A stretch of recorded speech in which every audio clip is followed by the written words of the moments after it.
Lord be with you. Matias, give the children to baptize. Matias, for God church, for these children, you have asked the children to baptize in doing so. You are accepting responsibility and then the practice of faith will be your duty to union with God's commandments to construct us a duty. Loving God and our neighbor, you clearly understand what the protecting will do. Are you ready to help the parents of duty of Christian mothers and fathers? We are. My children, the Christian community welcomes you, the great joy in the names of you, for the Christ Savior, for the sign of the cross.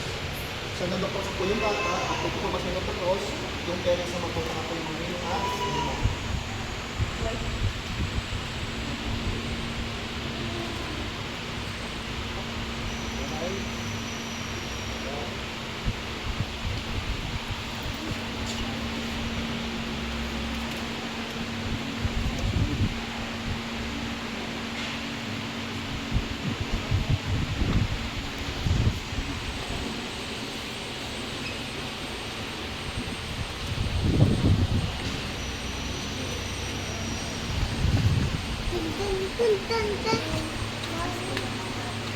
the Lord be with you. And with your spirit. A reading from the Holy Gospel according to Mark. Glory to you, Lord. People were bringing children to him, that he might touch them, but disciples rebuked them. When the Jesus saw this, he became indignant, said to them, "Let the children come to me, do not prevent them, for the kingdom of God belongs to such as this. Amen, I say to you, whoever does not accept the kingdom of God like a child will not enter it." Then embrace them and bless them and placing hands on them. The Gospel of the Lord. Praise to you, Lord Jesus Christ. Good morning po sa ating lahat. Welcome po sa ating pong simbahan. Pakibig naman po ng ating pong mga kumartong pare. Good morning. Good morning. Ngayon po ay tatanggapin po natin sa simbang katoliko si Kyle Cristo. Ano po ba ibig sabihin ng binyag? Ang binyag po, ito po yung sakramento na unang nangyayag natin. Upang tatakan ka, bilang maging ganap pa isang Kristiyano, kailangan ng tatakan. Yung tatakan ng mamaya po, tatakan po natin siya ng oil. Ibig sabihin ng oil na ito, bilang isang Kristiyano, tatanggap na siya bilang isang Kristiyano kung batang ito. Ano ba, bakit ba binubuhin siya ng tubig? Bakit mo ba tayo naliligo? Para maging malinis, para maging mawala yung angot, di ba? Yun ang din sabihin niya, nililinis tayo sa tubig. Ang binyag, tinatagal yung original sin natin. Itong batang ito, meron ng kasalanan ng mana. Yung mana na yon, kila Eva at Adan. Pero sa tubig na ito, nalilinisan ng batang ito. Nawawala yung ating mga kasalanan. Pakitingin nga po yung katabi po ninyo, yung kumpara ninyo. Pakinggan po sila. Katiwa-tiwala ba yan? Opo, katiwa-tiwala po yan. Kasi kinuha kayo ng ninong at ninong ng batang ito, ng kumpara ninyo, para maging pangalawang magulang. Kaya kayo kinuha para maging pangalawang magulang. Ang bagang pangalawang magulang? Upang turuan ang batang ito mag-isang ganap na Kristiyano. Yung ninang-ninang ko mga, ginagsimbaw Di ba, ano ang tingin ng bata sa nagiging tama? Kaya kung ano yung tingin ng bata ito, siya gagayan sa inyo. Kung siya naman mag-tiktok na galing na sumayaw Di ba? Ituro sa kanya yung unang, kung ano ba yung mga dasal natin, alam ba natin Our Father? Ayun. Dapat alam natin Our Father. Tapos yung Glory be, tapos yung Hail Mary. Ituro sa kanya, hindi yung Coco Melon. No? Yun ang ituro sa kanya, mas nakakatuwa yung bata. No? Ninong-ninang, marunong mag-sign of the cross. Di ba nakakatuwa? Yun ang ituro sa kanya, isang ganap na Kristiyano. Kaya mga kapatid ko, no? Kaya nga, pagbibigyan niya ito, pagsandiwa natin, ang magbatang ito ay mag-isang ganap na Katoliko, isang ganap na Kristiyano. Hindi lamang sa pangalan, kundi magaganap siyang isang Kristiyano. Ganun diba? Yung maging magulang, nasa kuban namin, nagagampanan natin ang maging pangalawang magulang ng batang ito. Hindi lang sa pakimkim, Hindi ka sa mamaya sa pakinig, hindi ka sa mamaya sa video okay, no? No, hindi ka sa mamaya 4x4, sa bilog, no? Hindi, ang pala natin mag-isang ganap na ninong at ninang sa batang ito. Amen? Amen. Pati po tayo. Meron po tayong sasagutin dito. Ang ninong at ninang.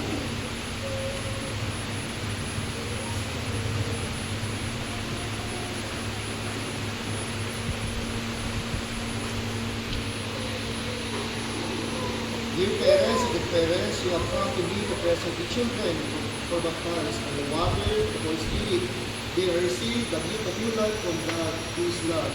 On your part, you must be making your constant prayer to bring up to the practice of faith. See that the divine life which God gives them can keep safe from pollution of sin, to grow always stronger in their hearts. If your faith makes you ready to accept this responsibility within the bowels of your baptism, reject the sins to profess your faith in Christ Jesus.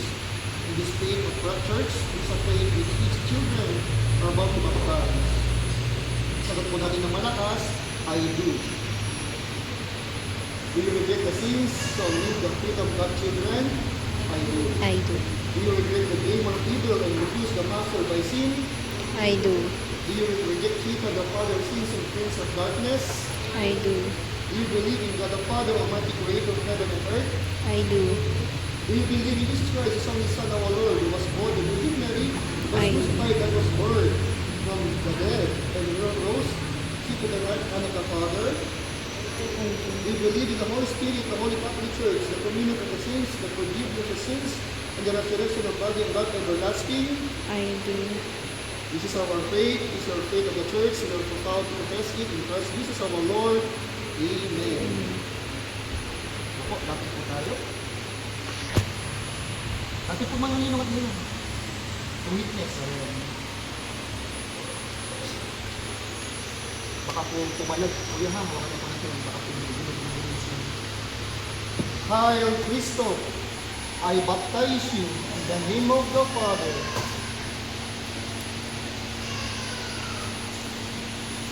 of the Son, and of the Holy Spirit. Amen. Congratulations. Hail Cristo, welcome to the Christian world. Palapakan na natin ang batang ito.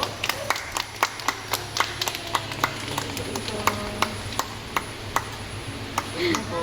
Nagising.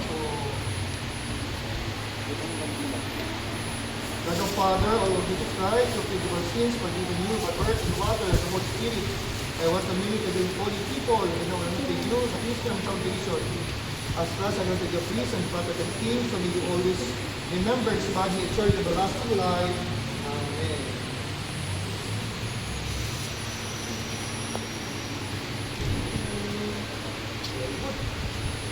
Si tatay, kunit yung kandila. Sige po ni tatay sa pasal, and then, papasok po sa mga imat nila.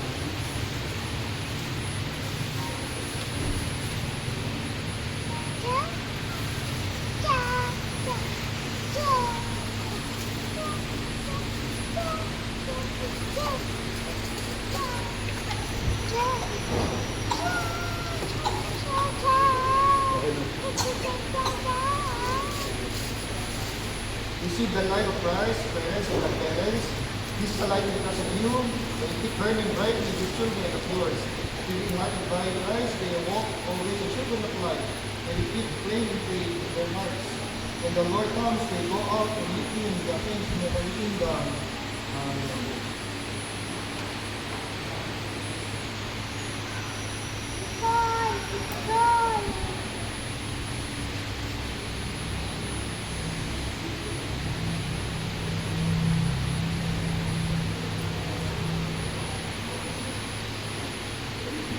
At the Savior's command, informed by teaching, we dare to say, Our Father, who art in heaven, hallowed be thy name. Your kingdom come, your will be done.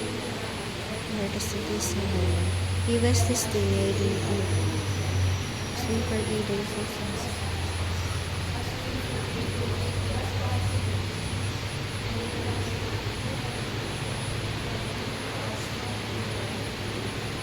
ihanda natin yung batang ito pag nagkaroon na siya ng isip sa first communion at sa kumpisan. Ito po, pagkasente yung araw na day 3, handa natin dito siya sa pagtanggap ng ilang pangitagong sa Kriyente. Pwede na po natin patayin ang kandila. Sa inyo po yan ha. Huwag niyo po susoli sa inyo po pagkamari ha. Sa inyo po yan. Pag sinoli, ibig sabihin nun, nag-away kayo ha. Sa inyo po yan ha. Ibigay. The Lord be with you. And with your spirit. And Almighty God bless you. The name of the Father, the Son, and the Holy Spirit. Amen. The resurrection, Christ Cristo. Welcome to the Christian world. Pagpahan ng batang ito. Well, picture po tayo.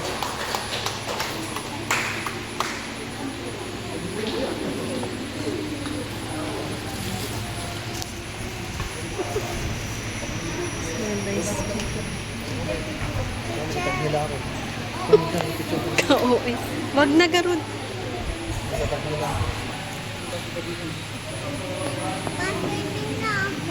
Mamaya. Ayan, gising na siya.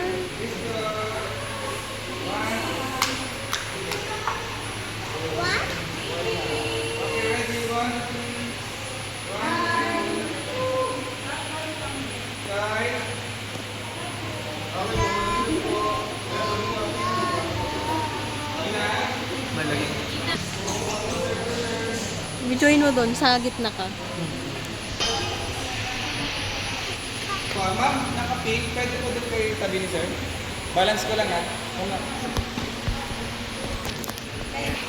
Please stop. 1, 2, 3.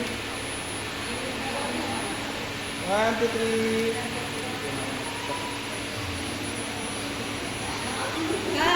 Kyle. Kyle. Kyle. Tingin lang sa camera. Okay, dyan lang po, Ninang. Dyan lang. Sige, nanay mo. Okay, ready? Kyle. Hey, Kyle. Kyle, smile. Waki, 1, 2, 3. Waki pa. Okay. 1, 2, 3. Kyle! Kyle. Kyle! Yan, 1, 2, 3. Okay, Waki, Waki, 1, 2, 3. Waki pa, 1, 2, 3. Sige po, Kyle. Okay. Ready? Sa camera. Hi, Kyle. Kyle. Sila.